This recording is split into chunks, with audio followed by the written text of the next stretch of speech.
Hello everyone, मैं ललन कुमार सांख्य maths and GS के live platform में आपका मोस्ट वेलकम करता हूं। एंड आज जो हम लोग पढ़ेंगे ना वो इकोनॉमिक्स पढ़ेंगे। तो चलिए स्टार्ट करते हैं। इकोनॉमिक्स के अंदर आज जो मेरा पहला टॉपिक होगा आपका वो है आपका मनी मुद्रा के बारे आज हम लोग पढ़ेंगे। बहुत बेसिक चीज पढ़ेंगे इसके बारे। तो चलिए स्टार्ट करते हैं। लेकिन मनी मुद्रा जानने से पहले ना हम लोग पहले जानेंगे ये आया कैसे, इसका इवोल्यूशन कैसे हुआ। इवोल्यूशन ऑफ मनी, जरूरत क्यों पड़ा, पहले क्या था, पहले सिस्टम क्या होता था, है ना, इसका जरूरत क्यों पड़ा, मुद्रा का उद्भव। लेकिन इसके पहले हम लोग जानेंगे कि ये क्यों आया, है ना। तो देखिए सबसे पहले सिस्टम क्या होता था ना, बार्टर सिस्टम ये सबसे पहले था ना। ये आपका मतलब वस्तु विनिमय प्रणाली जिसके अंदर समस्या होती थी। मतलब ये तो बस ऐसा हो गया ना, ऐसा सिस्टम जिसमें यदि आपको कोई सामान चाहिए फिर आप सामान लेके मार्केट में बैठिए और ए भाई ओ भाई करते चलिए ताकि कोई आपका सामान ले। क्योंकि आपका जो रिक्वायरमेंट है और दूसरा का रिक्वायरमेंट मैच होगा तब जाके आपसे वो लेगा, तब जाके हम लोग को क्या होगा, वस्तु विनिमय कर पाएंगे। तो इस सिस्टम पे प्रॉब्लम होता था, है ना। और तो फिर इसीलिए हम लोग देखिए इस सिस्टम में प्रॉब्लम हुआ। तो जब भी प्रॉब्लम होता है तो प्रॉब्लम का हम लोग सॉल्यूशन निकालते हैं और सॉल्यूशन होते हुए मनी आया। लेकिन मुद्रा भी ना बहुत तरह से आया। देखिए कैसे कैसे इसका इवोल्यूशन देखते हैं। पहले इवोल्यूशन ऑफ मनी, सबसे पहले आपका क्या था, वस्तु मुद्रा जिसको कमोडिटी मनी बोलते हैं। इसके बाद धातु मुद्रा, वस्तु मुद्रा, धातु मुद्रा। फिर आपका आता है कागजी मुद्रा, लिख सकते हैं कागजी मुद्रा या फिर प्रतीकात्मक मुद्रा। फिर आपका बैंक मुद्रा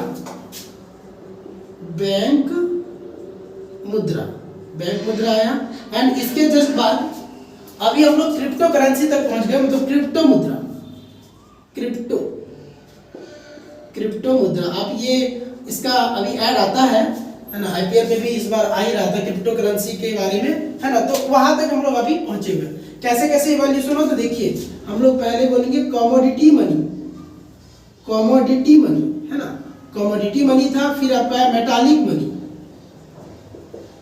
मनी के बाद आपका आया पेपर टोकन या तो फिएट मनी, पेपर टोकन या फिएट मनी, सॉरी इसको रिप्रेजेंटेटिव मनी।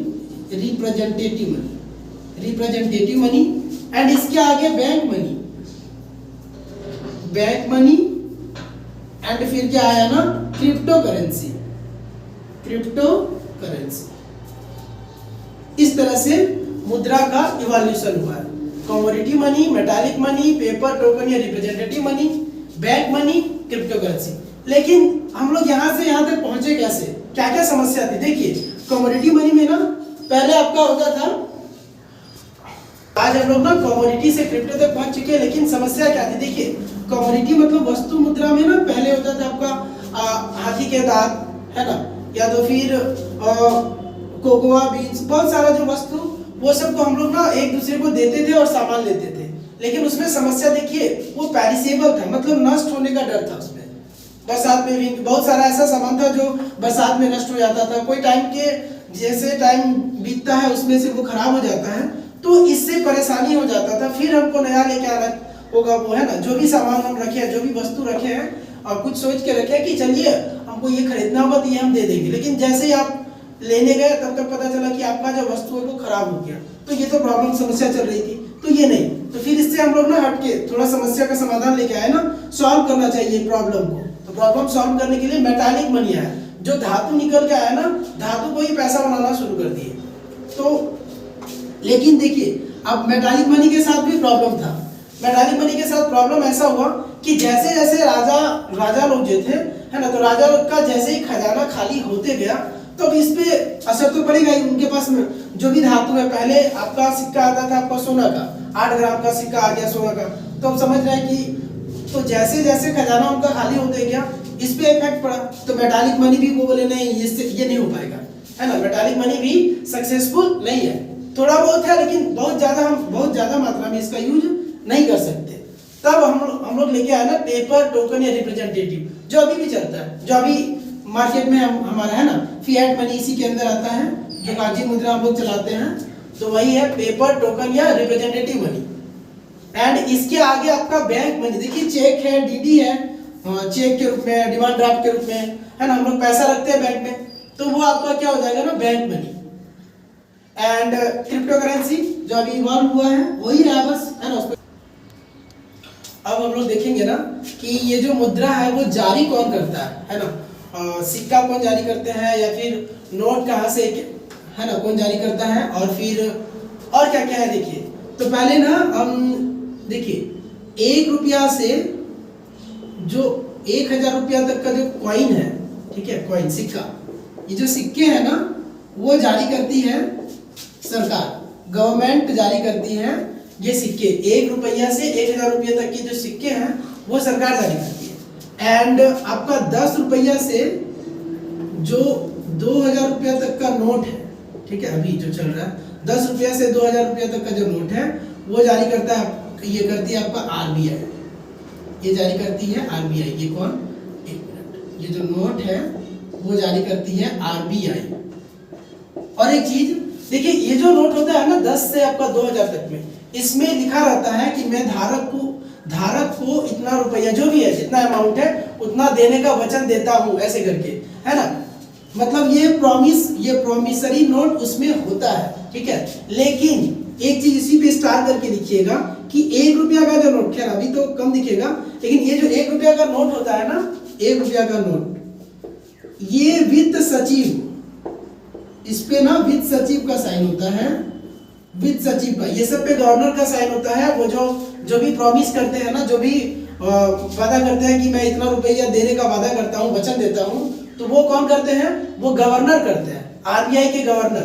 बट इसमें 1 रुपया का जो नोट है उसमें वित्त सचिव का साइन होता है, लेकिन वित्त सचिव बोलते मैं ऐसा कोई वचन नहीं देता हूँ, मैं वचन नहीं देता हूँ, ऐसा लिखा नहीं रहता है। बट मैं बता दे रहा हूँ कि ऐसा कुछ होता नहीं 1 रुपया का नोट में, है ना, कि मैं कोई वचन नहीं देता हूँ, है ना। 1 रुपया आपका खो गया तो, या आप 1 रुपया लेके जाएंगे ना, तो उनसे ऐसा नहीं बोल सकती कि आप 1 रुपया का नोट है तो आप 1 रुपया का कोई भी हमको अमाउंट, उतना अमाउंट का कुछ दे दीजिए, वित्त सचिव ऐसा कुछ नहीं बोलते हैं, ठीक है। तो ये आपका नोट पे रहता है, नोट हो या सिक्का हो, ये हो गया, ठीक है।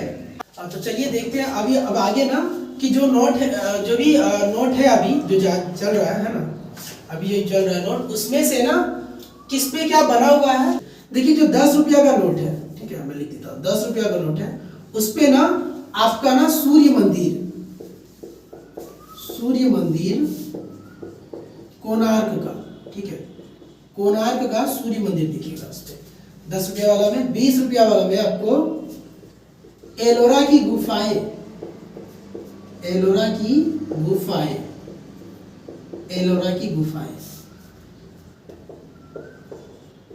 50 वाला में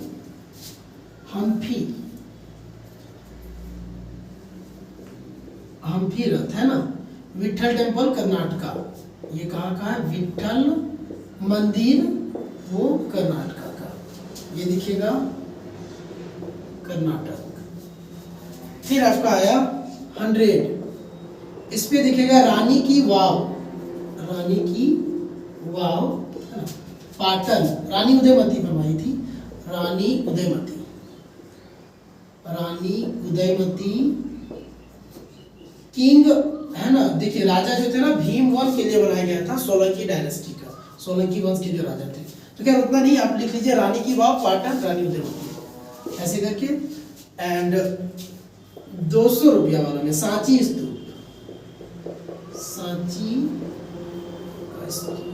या सांची स्तूप लिखिए, सांची स्तूप एमपी मध्य प्रदेश, ठीक है। 500 वाला में लाल किला शाहजहां जो बनवाए थे, है ना, शाहजहां के द्वारा।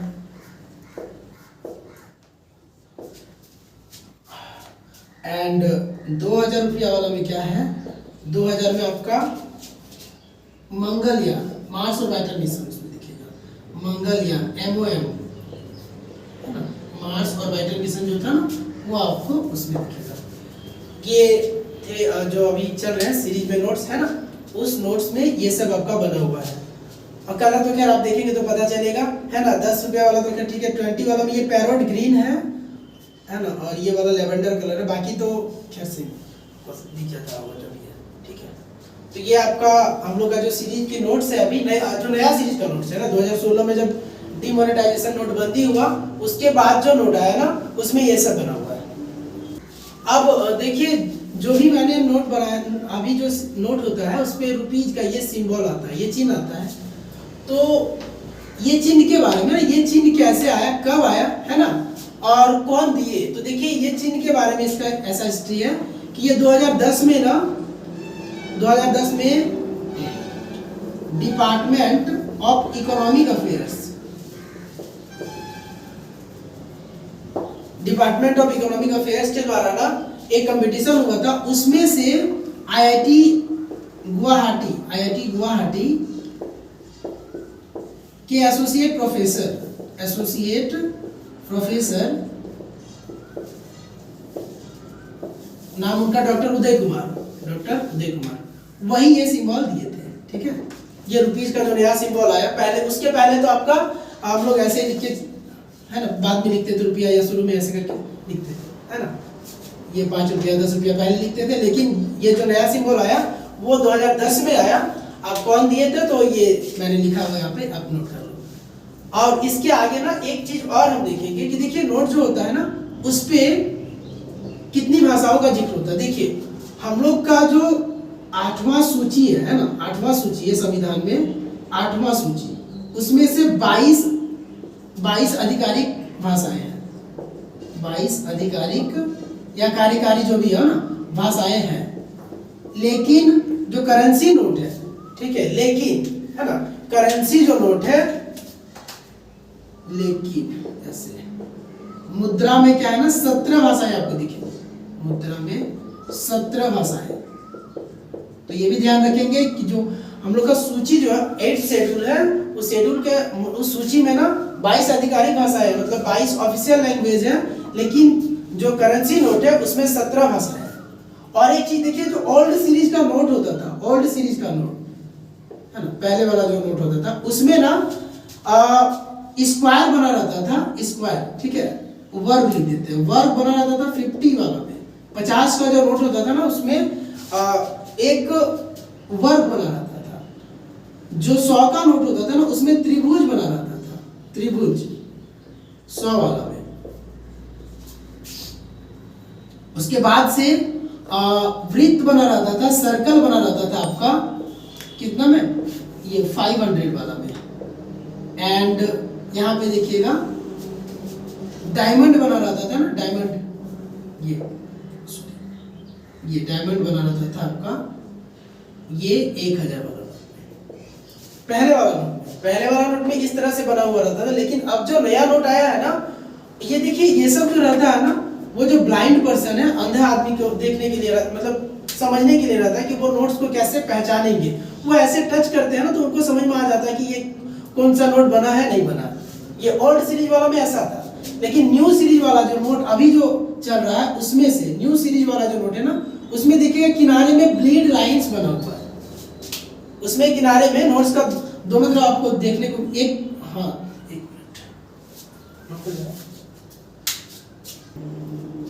तो न्यू सीरीज का जो नोट्स है ना उसमें अंधे आदमी है उनको देखने के लिए न्यू सीरीज का जो नोट्स है उसमें अंधे आदमी के लिए वो ताकि वो देख सके ना, वो ब्लीड लाइंस बना है दोनों तरफ। देखिएगा नोट्स में ना, नोट में आपको दिखेगा दोनों तरफ ब्लीड लाइंस है, वो उससे वो लोग चेक कर लेंगे टच करके कि कौन कितना रुपया का नोट है और नहीं है।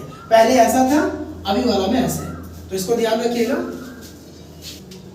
अब देखिए सिक्कों का ना कुछ कुछ टाइप्स होता है, जैसे एक होता है ना पूर्ण मूल्य सिक्का, पूर्ण मूल्य सिक्का या सिक्के ऐसे,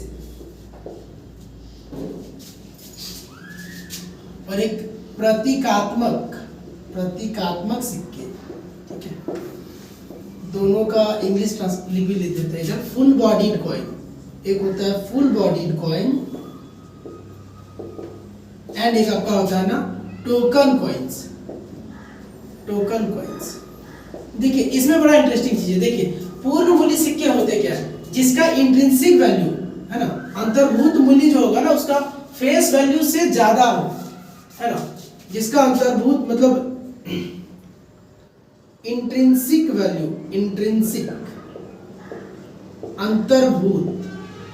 अब इसका मतलब देखिए अंदर उसका अंतर्भूत मूल्य इंट्रिंसिक जो वैल्यू है वो ज्यादा हो जाए, है ना, अधिक हो फेस वैल्यू से, फेस वैल्यू से मतलब कि जितना लिखा हुआ है ना उससे ज्यादा, तो उसको यदि हम ऐसे ही बेच देते या कुछ कर देते ना तो उसका हमको उससे ज्यादा फायदा हो जाता है। जैसे कि पहले जो अभी देखिए पहले जो सिक्का होते थे, जैसे पहला जब स्टार्ट हुआ ना कॉइन आना धातु का, तो उसमें से पहला जो कॉइन आया था आपका 8 ग्राम का गोल्ड कॉइन था। अब 8 ग्राम का गोल्ड कॉइन समझते हैं, मान लीजिए उसका कितना ज्यादा अमाउंट में वो था, उसका इंट्रिंसिक वैल्यू अंतर्भूत मूल्य उसका बहुत ज्यादा था। या तो देखिएगा पहले भी अभी ना जो पहले का जो कॉइन आता था, अभी तो कॉइन बहुत पतला हो गया है, पहले जो कॉइन आता था 5 रुपया वाला जो सिक्का आता था या 1 रुपया 2 रुपया में भी, तो उसको ना यदि जैसे कि 5 रुपया लिखा हुआ है, लेकिन उसको यदि हम मेल्ट कर दें मतलब पिघला दें, तो पिघला दे के उससे ना जितना 5 रुपया से ज्यादा अमाउंट का सामान बना सकते हैं। तो फिर क्या किया जाता था, ये फिर ब्लैक मार्केटिंग होता है उसका, कि नहीं कॉइन को 5 रुपया ऐसे चलने नहीं देते मार्केट में, उसको पिघलाते हैं और उसका कुछ दूसरा काम कर देते हैं, उससे कुछ बना देते हैं ताकि 5 से ज्यादा प्रॉफिट हो जाए। तो इसके लिए ना तो वही होता है, पूर्ण मूल्य सिक्के क्या होते हैं ना, जिसका अंतर्भूत जो मान होगा या वैल्यू होगा वो अधिक हो, किससे, उसका फेस वैल्यू से। मतलब 5 रुपया लिखा है तो 5 रुपया से ज्यादा यदि उसके अंदर उसको बनाने में 5 रुपया से ज्यादा का सामान लगाओ या ज्यादा का धातु लगाओ, तो उसको हम क्या बोलेंगे, उसको बोलेंगे पूर्ण मूल्य सिक्के। इसीलिए एक एक्ट आया है ना, कॉइनेज एक्ट जो है, कॉइनेज एक्ट 2011, इसके according melting of coin prohibited. मतलब कॉइनेज एक्ट जो 2011 का जो कॉइनेज एक्ट है, इसके अनुसार ना आप सिक्कों को पिघला नहीं सकते। यदि आप ये करिएगा तो ये कानूनन जुर्म है और आप इसके लिए आपको फिर सजा मिलेगी, है ना। तो ये होता है पूर्ण मूल्य सिक्के। अब आया टोकन कॉइन्स, इसका जस्ट अपोजिट, मतलब उसका अंतर्भूत मूल्य क्या होगा ना, अंतर्भूत मूल्य कम हो, है ना, कम हो किससे, अंकित मूल्य से, फेस वैल्यू अंकित मूल्य। देखिए अंकित मूल्य मतलब यहाँ फेस वैल्यू, तो फेस वैल्यू से उसका जो अंतर्भूत मूल्य हो वो कम हो। जैसे आजकल के जो सिक्के हैं वो सब में 5 रुपए का सिक्का को आप पिघलाएंगे ना तो आप 5 से ज्यादा का सामान तो नहीं बना सकते, उससे कम का ही बनाइएगा, बनेगा भी। तो ये पहले होता था, पहले मेल्ट करके उसको पिघला के ना 5 रुपए का सिक्का चलो पिघला देते हैं और फिर प्लेट या कुछ भी बना दिया जाता था उससे 5 रुपए से ज्यादा का। तो इसलिए ना ये फिर बैन किया गया और फिर सिक्कों को भी चेंज कर दिया गया, ठीक है। तो ये होता है आपका पूर्ण मूल्य सिक्के, फिर होता है इधर प्रतीकात्मक मतलब टोकन कॉइन्स। एक होगा फुल बॉडीड कॉइन और एक क्या है, टोकन कॉइन्स। तो चलिए अब देखते हैं ना कि और मुद्रा में आपका फिएट मनी क्या होता है, वैधानिक मुद्रा। वैधानिक मुद्रा ये क्या होता है, वैधानिक मुद्रा, ठीक है। देखिए वैधानिक मुद्रा क्या होगा, वैध शक्तियों द्वारा जिस मुद्रा को जारी किया जाता है, ठीक है, issued by legally binding command, या गवर्नमेंट या राजा का यदि शासन है तो राजा के द्वारा, उनके द्वारा जो मुद्रा जारी किया जाता है उसको वैधानिक मुद्रा कहते हैं, ठीक है। वैध शक्तियों द्वारा जारी किए गए मुद्रा को,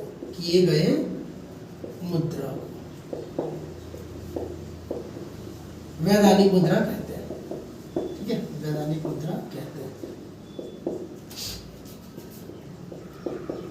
मतलब कौन जारी करेगी, तो ऐसे गवर्नमेंट हो जाएगा, सरकार, या तो राजा का यदि है तो राजा का शासन है तो राजा जारी कर दे।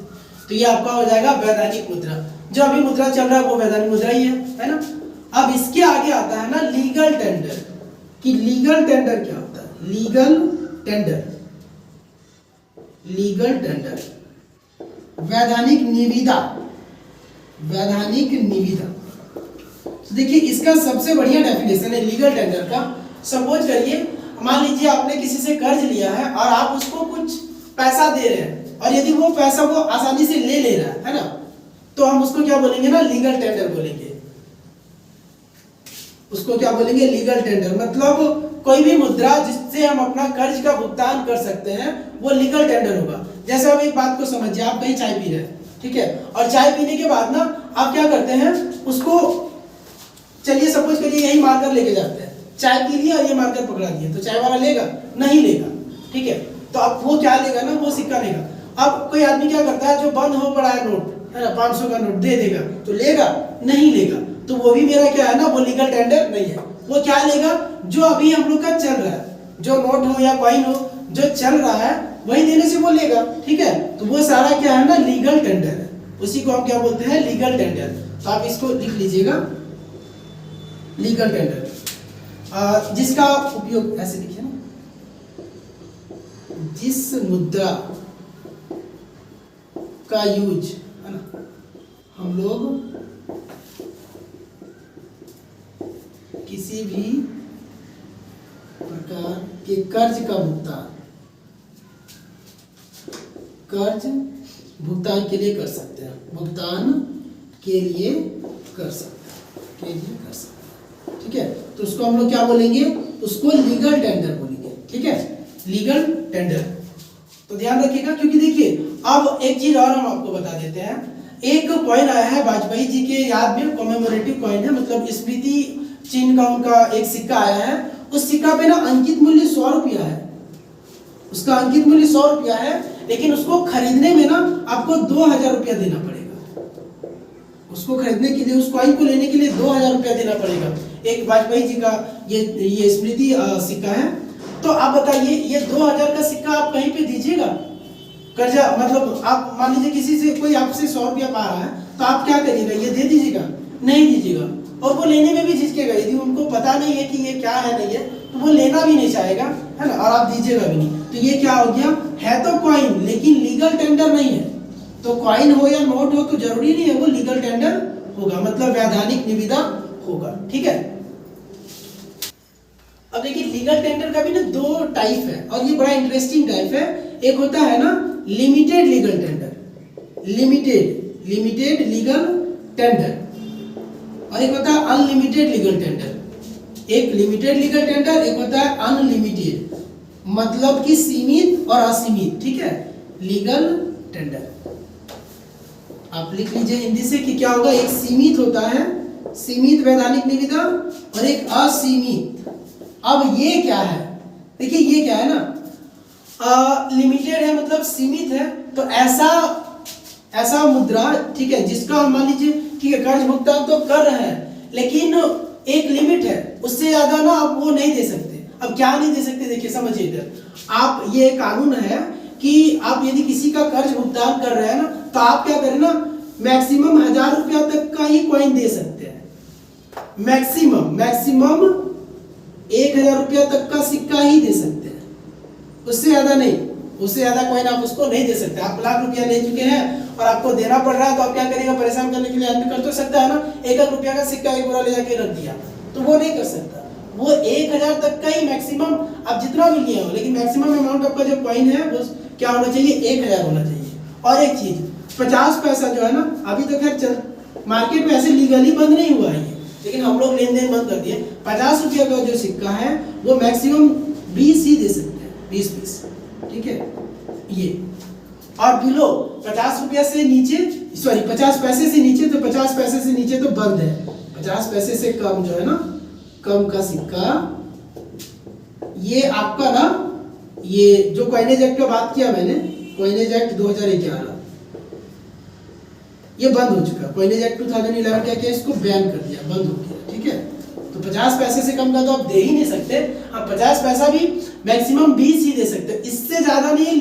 ये क्या करेगा, इनकार कर सकता है, इसलिए लिमिटेड है। ये क्या है, सीमित है। क्यों, क्योंकि आप इससे ज्यादा नहीं दे सकते, ठीक है।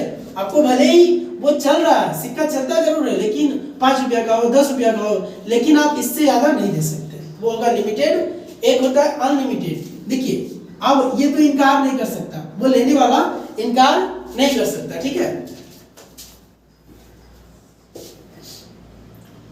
तो अनलिमिटेड मतलब वो जो करेंसी नोट है, करेंसी नोट्स है ना, आप दीजिए कितनों का भी दीजिए चलेगा।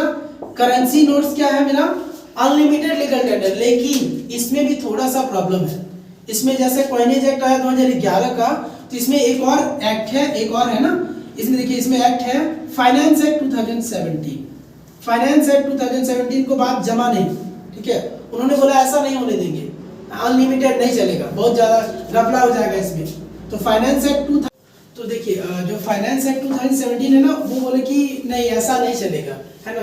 वो रूल लेके आया कि देखिए 2 लाख से ज्यादा यदि आपको पे करना है ना, आपको लोन देना है, भरना है आपको, तो आपको चेक, डीडी ये सब का यूज करना होगा। अदरवाइज जो एंटायर अमाउंट है, मतलब जो पूरा का पूरा जितना कर्ज आपको देना है उतना तो आपको सरकार को भरना पड़ जाएगा, ठीक है, वो पेनल्टी लग जाएगा। तो यही आपका अनलिमिटेड लीगल टेंडर एंड ये आपका था लिमिटेड लीगल टेंडर। थोड़ा सा ना फटाफट रिकैप कर लेते हैं कि देखिए हमने क्या क्या आज पढ़ा। देखिए पहले हम लोगों ने पढ़ा कि कैसे इवोल्यूशन हुआ मनी का, है ना। पहले बार्टर सिस्टम था, उसमें समस्या हुआ, फिर मनी का इवोल्यूशन हुआ, कैसे कैसे उद्भव हुआ, है ना। वस्तु मनी था, मतलब वस्तु मुद्रा था, उसके बाद से हम लोग धातुई मुद्रा में आए, है ना। धातुई मुद्रा के बाद हम लोग कागजी मुद्रा में आए, फिर बैंक मुद्रा भी है और क्रिप्टो मुद्रा भी है, ठीक है। इस तरह से हम लोग का मुद्रा इवॉल्व हुआ। उसके बाद से हम लोगों ने देखा कि क्या होता है आपका कि जो नोट्स है ना, जो भी करेंसी नोट है वो कौन जारी करता है, सिक्का कौन जारी करते हैं, है ना। करेंसी नोट में 1 रुपया वाला देखिए कि 1 रुपया में वित्त सचिव का साइन होता है ना। और वो कोई प्रॉमिस नहीं करते, मतलब कोई वादा नहीं करते कि मैं ऐसा इतना रुपया आपको ये देने का वचन देता हूँ, ऐसा कुछ वो नहीं करते हैं, ठीक है। उसके बाद आगे फिर हमने देखा कि जो नया सीरीज का जो नोट्स आया है उसमें ना किस नोट्स में, है ना, कौन सा नोट में क्या ये जो पिक्चर बना हुआ है, किस चीज का पिक्चर बना हुआ है, वो भी हम लोगों ने नोट किया, देखा भी, है ना। उसके बाद हमने देखा कि क्या होता है वैधानिक मुद्रा, है ना, वैधानिक मुद्रा। उसके बाद मतलब फिएट मनी क्या होता है, एंड फिएट मनी के आगे हम लोगों ने देखा कि वैधानिक निविदा क्या है, लीगल टेंडर क्या होता है, किसको बोलते हैं लीगल टेंडर। लीगल टेंडर में क्या है, लिमिटेड लीगल टेंडर एंड क्या है अनलिमिटेड लीगल टेंडर, ये हमने देखा। और जो नेक्स्ट जो लेक्चर होगा ना उसमें हम लोग जो अभी करंट सिस्टम चल रहा है जिससे हम लोग पे करते हैं, हम लोग अभी तुरंत डिजिटल पेमेंट हो गया है, डिजिटल पेमेंट सिस्टम है। तो डिजिटल पेमेंट सिस्टम क्या है, कैसे आया, क्या क्या चल रहा है अभी, है ना। पेमेंट गेटवे जो है, मतलब जो एटीएम है उसमें से भारत का कौन सा अपना एटीएम कार्ड है, ठीक है, वो कितने नंबर का है, वो सारा चीज देखेंगे। या फिर हम लोग देखिए जो हम लोग का तुरंत पैसा देना होता है ना, तो एसबीआई के थ्रू हम लोग कैसे देते हैं, क्या होता है आरटीजीएस, क्या होता है नेफ्ट, ठीक है। उसके बाद से क्या है आईएमपीएस, सारा कुछ देखेंगे। जो नेक्स्ट लेक्चर होगा ना मैं उसमें वही सब लेके आऊंगा, क्योंकि ये जो टॉपिक हम लोग का है ना वो मनी नहीं, मनी के आगे हम लोग ऐड करेंगे मनी है, बैंकिंग है एंड फाइनेंस है। मनी, बैंकिंग एंड फाइनेंस, इससे रिलेटेड जो भी टॉपिक आएगा वो सारा मैं डील करूंगा 1 by 1, है ना। आपका लेक्चर मिलेगा आपको, तो उम्मीद है आप आज का लेक्चर आपको समझ में आया होगा। Thank you.